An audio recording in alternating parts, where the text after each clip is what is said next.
Kumusta sa lahat mga kaibigan? Ngayon ipapakita ko kung ano gagawin kapag may error sa Wi-Fi connection sa phone. May dalawang paraan para ayusin ito.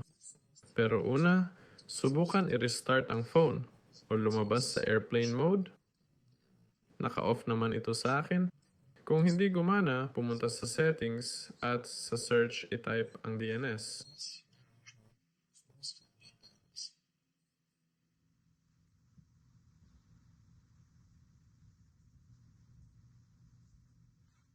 Piliin ang private DNS at dapat nakaset ito sa off tulad ng sa akin ngayon. Kung ganito na sa inyo at may error pa rin, pwede ninyong subukan ang pag-reset ng Wi-Fi settings. Mabubura nito lahat ng inyong mga password. Oo, makakalimutan ng Wi-Fi lahat ng dating nakakonect, pero makakatulong ito ayusin ang problema. May tsansa na gumana, oo. Malamang makatulong ito. I-type dito ang reset.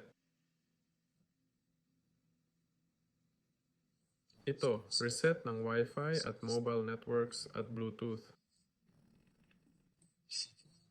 Kailangan natin ng Wi-Fi. I-click ang Wi-Fi at magsisimula ang reset.